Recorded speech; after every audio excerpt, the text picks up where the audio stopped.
कितना सुंदर कहा है।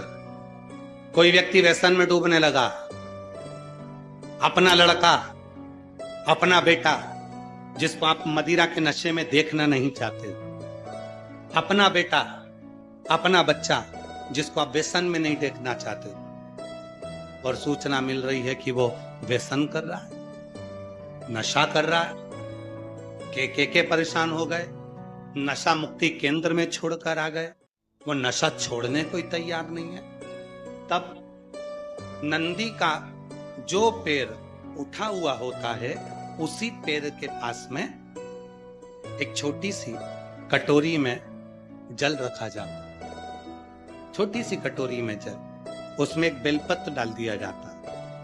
महाराज, जब आप शिव जी के मंदिर में जाओ, नंदी के उस चरण के पास में कटोरी में जल रखेंगे बेलपत्र डालकर, और अपना जो एक लोटा जल लेकर आए हो वो शिव जी को चढ़ाओगे, प्रार्थना करोगे। जल चढ़ाने के बाद आप जब वापिस आओगे, उसी कटोरी को, जो बेलपत्र रखा हुआ जल है, उसको लेकर आई है, और जो व्यसन में डूबा हुआ व्यक्ति है, जो बच्चा नवयुवक नशा नहीं छोड़ रहा है, उसको धीरे धीरे रोज प्रतिदिन वो जल थोड़ा थोड़ा रोज का देना प्रारंभ करिए। धीरे धीरे उसको व्यसन से नफरत होने लगेगी और वो छोड़ना प्रारंभ कर देगा। व्यसन का कितना भी ग्रसित होगा, वो धीरे धीरे धीरे धीरे उसको छोड़ नशे। ये नंदी का एक चरण जो ऊपर होता है, धर्म का चरण, ये कोई साधारण चरण नहीं है नंदी का। ये नंदी का कोई साधारण चरण नहीं है।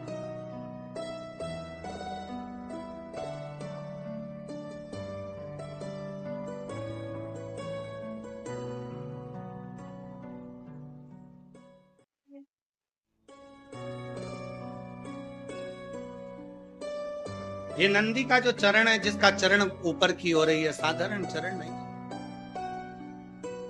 कहते हैं बहुत तकलीफ है, बहुत कष्ट है, इतना टेंशन है, इतना टेंशन है कि पूरा डिप्रेशन में जीव जा रहा। पहुंच जाओ नंदी के पास, बैठ जाओ नंदी के पास में, जो चरण उठा हुआ है उसी के पास में बैठ जाओ, नंदी के बिल्कुल पास। कुछ देर ओम का नाद करना प्रारंभ करिए।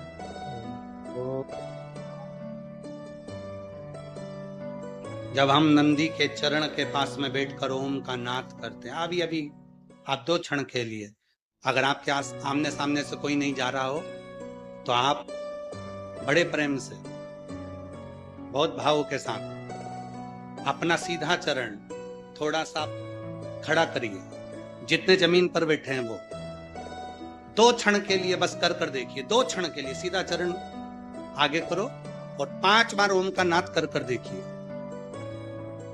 कमर दुख रही है, पीठ दुख रही है, सिर दुख रहा है, डिप्रेशन हो रहा है, टेंशन है, 5 बार ओम का उच्चारण करना है आपको। केवल चरण आप इस तरह से इसको चरण को रख लो, बस केवल इस चरण को खड़ा करो और साथ में ओम का लंबा नाद करेंगे। सब साथ में बोलेंगे, सबके मुख से शब्द निकलना चाहिए और अच्छा लंबा स्वर निकलना चाहिए, अच्छी आवाज निकलना चाहिए, एकदम गुप्त चुप रहकर नहीं, लंबा स्वर।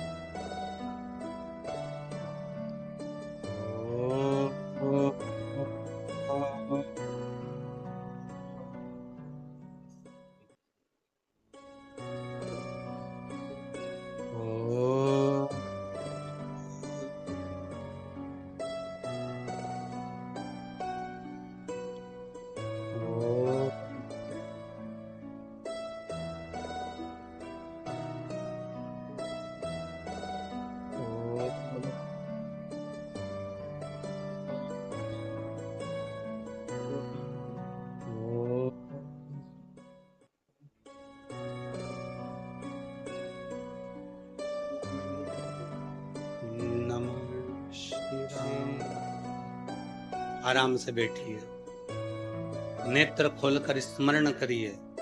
आपके जीवन का जो सुख होगा, आपको ऐसा महसूस होगा कि मैं एकदम हल्की हो गई, मेरे भीतर से कुछ निकल गया, जो मेरे भीतर का कुछ दर्द था, तकलीफ थी, वो समाप्त। नंदी का चरण, नंदी का चरण, सीधा चरण। कितनी भी टेंशन है, आप जाओ बैठो, कुछ क्षण उस नंदी के पास। और अगर तुमको लगे कि मेरे घर में अशांति फैलती जा रही है, टेंशन ही टेंशन हो रहा है, जहां नंदी का सीधा चरण, जो ऊपर है नंदी का चरण, उसके चरण की रज थोड़ी सी लेकर आइए, अपने घर के दरवाजे पर उसका हाथ फेरना प्रारंभ करो। धीरे धीरे धीरे धीरे शांति महसूस। नंदी और शिवलिंग के बीच में एक सोमसूत्र होता है, उस सूत्र बंधे होने से नंदी से करी गई प्रार्थना शिव क्षण भर में सुन लेते हैं और हमारे दुखों को समाप्त करना प्रारंभ। तो अधिक मास में आ रही है, हर महीने शिवरात्रि आती है, पर ये जो अधिक मास की शिवरात्रि है, जो 15 अक्टूबर को आएगी, 183 वर्ष के बाद आएगी। फिर बहुत आराधना, पूजन, स्मरण और निवेदन करूंगा, जिनको शरीर में कष्ट है, बहुत बीमारियां अगर लगी हुई हैं, तकलीफें लगी हुई हैं, कष्ट बहुत, शरीर में रोग ज्यादा ग्रसित हो रहे हैं, शुगर, बीपी। मैं तो शुगर वालों से भी कहूंगा, यदि आपको ज्यादा तकलीफ है और आपको ऐसा लग रहा है कि आपको इंजेक्शन लेना पड़ रहे हैं, तो एक प्रैक्टिकल अधिक मास की शिवरात्रि पर जरूर करना है, बहुत दिल से करना।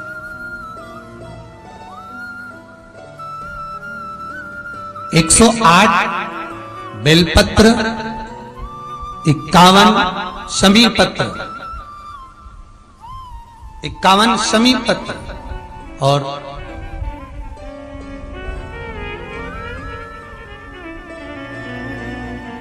108 बेलपत्र,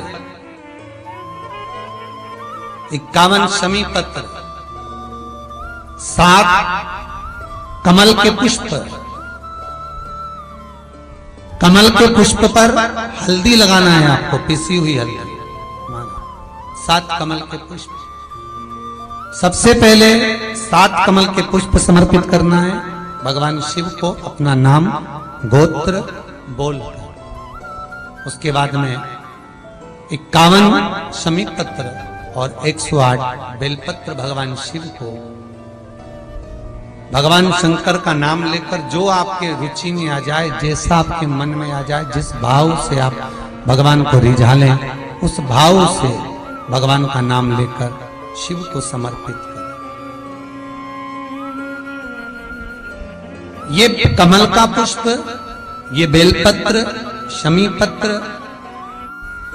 तो जो खड़े होकर बेलपत्र चढ़ाने वाला जो शिवलिंग है, अर्थात आपको देखकर पहले वर्णन करा है उसका, कि जो शिवलिंग भूमंडल पर हो, पृथ्वी पर हो, अर्थात एकदम फ्लैट जगह पर जो शिवलिंग होता है, एकदम सिंपल जगह पर, फ्लैट जगह पर जो शिवलिंग होता है, वहां पर आपको बैठकर बेलपत्र चढ़ाना होता है, एकदम जमीन पर, एकदम जमीन पर जो लगा हुआ, आसपास जलाधारी बनी हुई है और शिवलिंग नीचे बैठकर। और जो शिवलिंग डमरू आकृति का होता है, अर्थात उसकी जो जलाधारी होती है वो नीचे से डमरू आकृति, अर्थात पहले ऐसा भाग होता है नीचे से, फिर ऊपर ऐसा भाग होता है, फिर जलाधारी लगी होती है, उसके ऊपर शिवलिंग रखा होता है महाराज। तो ये जो बेलपत्र चढ़ाना है, शमी पत्र चढ़ाना है, आपको कमल का पुष्प चढ़ाना है, ये जो डमरू आकृति का जो शिवलिंग है, उस पर खड़े, सम्मुख में खड़े होकर आपको वो शिवलिंग पर बेलपत्र चढ़ाना, बैठ कर नहीं, आसन लगाकर नहीं, पालकी सजाकर नहीं, हरण पर पुष्प, बेलपत्र और शमी पत्र समर्पित करना।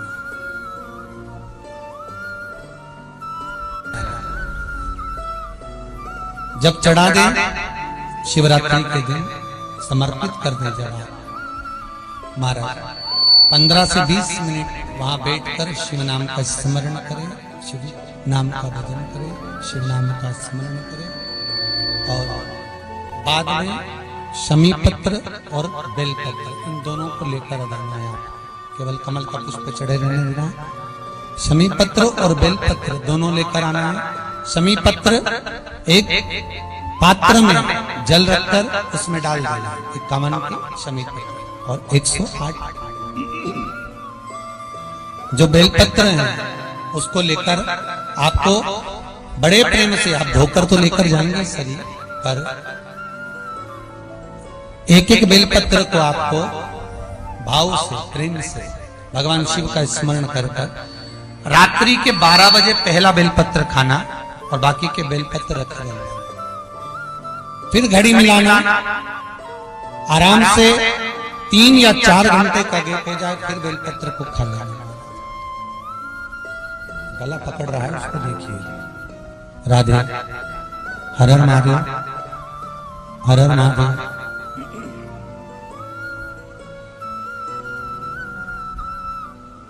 हर हर महादेव। बेलपत्र 3-4 घंटे का गैप करना फिर खा लेना, फिर 3-4 घंटे का गैप करना फिर खा लेना। निरंतर लगभग 108 बेलपत्र आराम से भोजन भी करो, चाय भी पियो, मना नहीं है, पर 4-4 घंटा 3-3 घंटा का गैप कर उस बेलपत्र को पाते रहेंगे। बाद में शुगर की चाहो तो जांच कराओ, चाहे तो जाकर आप डॉक्टर को दिखाओ, आपको खुद मालूम पड़ जाएगा कि आपकी शुगर लेवल पर ही मिलेगी, ऊंची नीची नहीं जा सकती। पर करना यही अश्विन के अधिक मास के शिवरात्रि।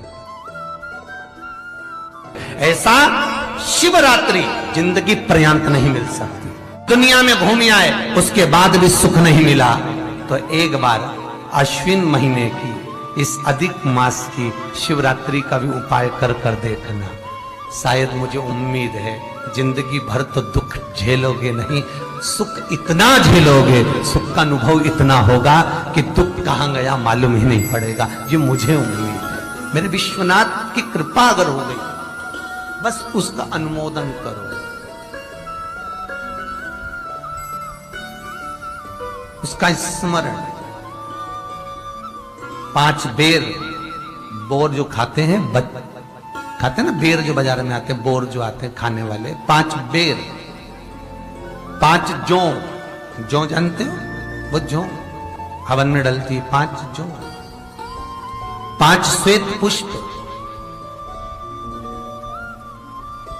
5 कमल गट्टे, 5 काली मिर्च, अपनी कामना कर ठीक दोपहर के 12 बजे अश्विन अधिक मास की शिवरात्रि के दिन भगवान शंकर के शिवलिंग पर चढ़ाओ, झोली पसार कर निवेदन करो और बाबा को 11 दीप, घी के दिए 11 शिव जी के सामने जला दो। वापिस आओ, शाम के समय जाकर एक चौमुखी दिया भगवान शंकर के मंदिर के सामने चौखट के बिल्कुल बीचों बीच सम्मुख में जलाकर आ जाइए। जिंदगी में कभी दुख नहीं मिलेगा, ये विश्वास रखना। शिव पूर्ण देगा, कभी खजाने में कमी नहीं आ सकती, भंडार वो भरेगा, दुख नहीं, तकलीफ। तुलसी बाबा जी ने रामचरितमानस में भगवान शंकर को विश्वास कहा है और पार्वती जी को श्रद्धा कहा।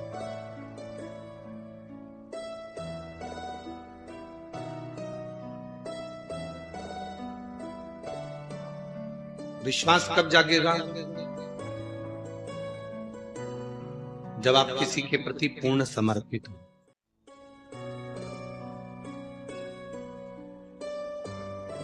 आज एक बेटा बाप के प्रति समर्पित नहीं है,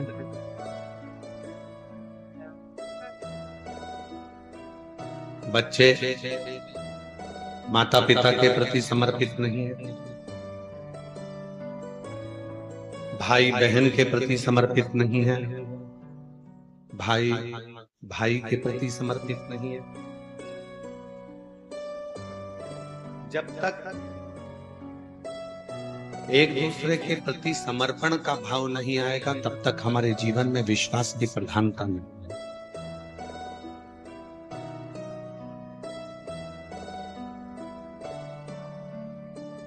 बहुत दूर जा रहे हो, अमरनाथ की यात्रा करने जा रहे हो, केदारनाथ जी की यात्रा करने जा रहे हो, बहुत दूर की यात्रा, पर उस यात्रा को आसान बनाने के लिए अमरनाथ केदारनाथ जब जाते हो तो पहले के समय में लोग जाते थे तो बहुत सारा सामान लेकर जाते थे।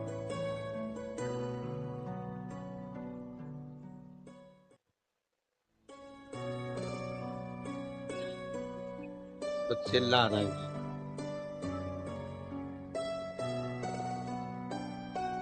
पहले के समय में लोग यात्रा करने जाते थे, बर्तन, भोजन का सामान, बहुत सारी सामग्री साथ लेकर जाते।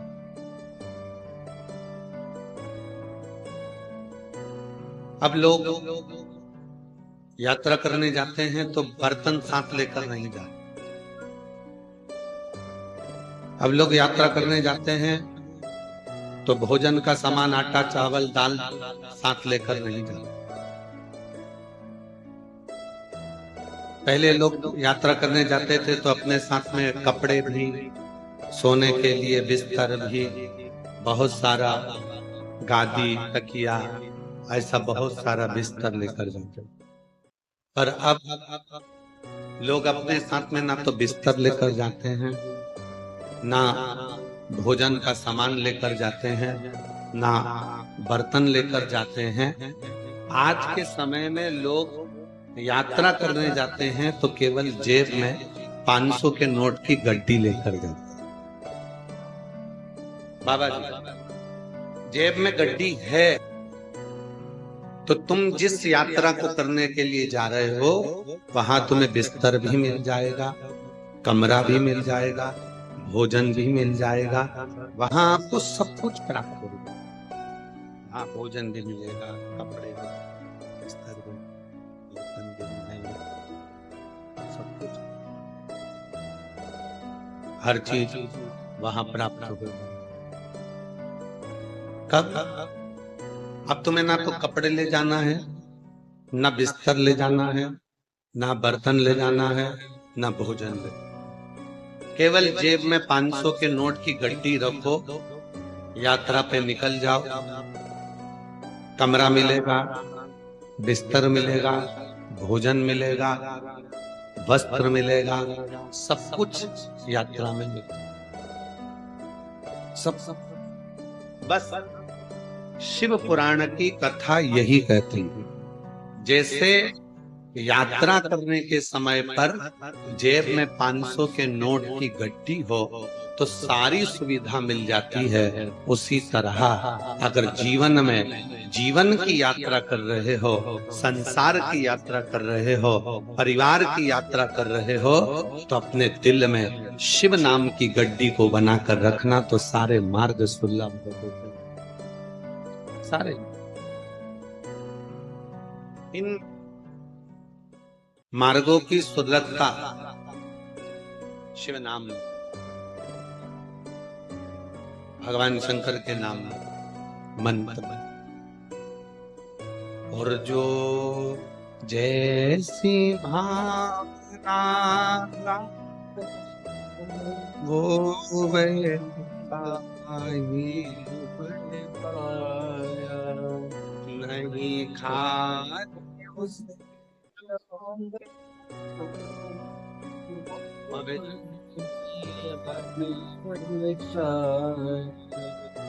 और कर दिया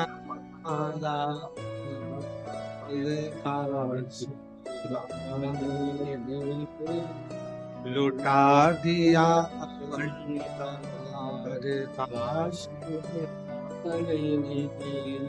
लुटा दिया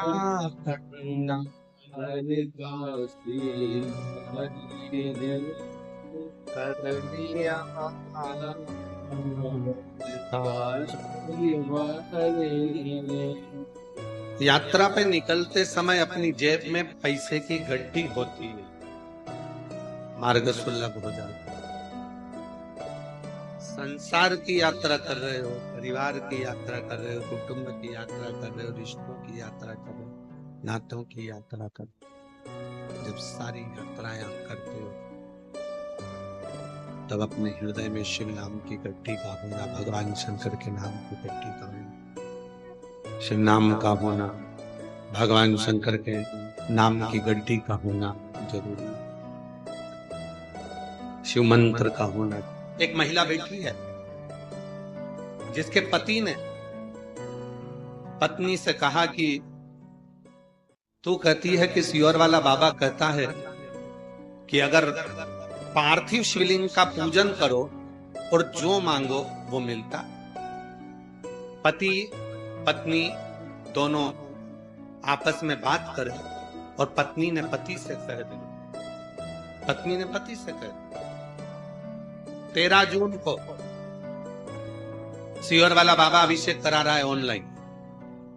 सावन के महीने में तो वो कराते ही हैं, सावन की शिवरात्रि पर हर साल, पर अब की बार अधिक मास पढ़ने से 13 जून को सियोर वाला बाबा अभिषेक करो, तुम भी करो।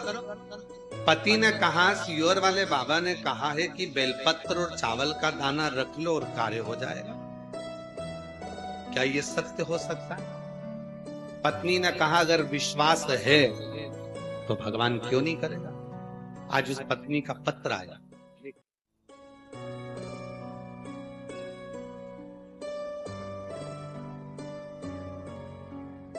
पत्र देखिए।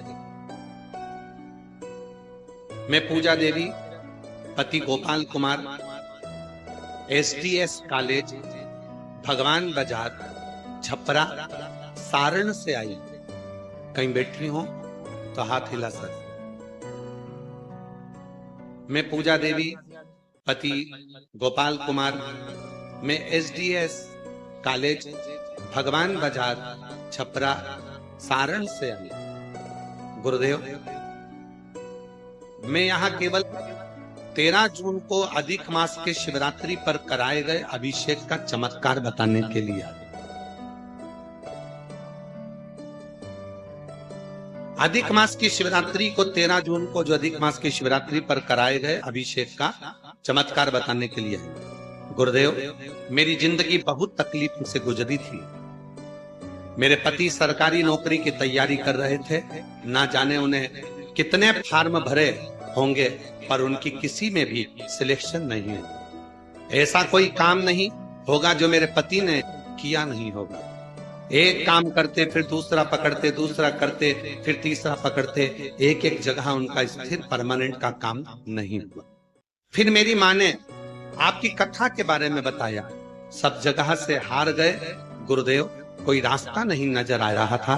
तब मेरी माँ ने आपकी कथा के बारे में बताया और मैंने कथा सुनना प्रारंभ करी। एक लोटा जल भरकर शिवालय पहुंच जाती, बाकी का सब बाबा पर छोड़ देती। गुरुदेव, मेरा भरोसा इतना आप पर है कि आप जो कहते हो मैं वो सब करती हूं और मुझे विश्वास है मेरा बाबा करेगा। एक दिन मेरे पति ने मुझसे जिद कर ली कि तेरा गुरुजी सियोर वाला बाबा बोलता है कि घरों में पार्थिव शिवलिंग बनाओ, पूजन करो, उसका फल मिलेगा। आज मैं अगर पार्थिव लिंग की पूजन करूं घर में बैठ के टीवी के सामने, तो क्या सियोर वाले बाबा के कहने से मेरी सरकारी नौकरी लग सकती है? मैंने अपने पति से कहा, यदि विश्वास रखकर करोगे तो मिलेगा जरूर। 13 जून अधिक मास को शिवरात्रि पर मेरे पति और हम दोनों अभिषेक किया और बाबा से यही मांगा कि बाबा, जो मेरे पति के मन में चल रहा है आप वो करना और जो अच्छा हो वो करना। गुरुदेव, लोगों का काम 3 महीने में होता है, पर मेरे बाबा ने तो एक दिन भी नहीं लगने दिया और रात भी नहीं पूरी होने दी और सुबह ही मेरे पति का परमानेंट जॉब बाबा की कृपा से लग गया। आज मैं बाबा को प्रणाम करने बाबा को नमन कर। रात भी पूरी नहीं होने दी और सुबह मेरे पति का परमानेंट जॉब लग गया। कहीं बैठी हो पूजा देवी, पति गोपाल कुमार, मैं एसडीएस कॉलेज भगवान बाजार छपरा सारण से, कहीं बैठी हो तो आस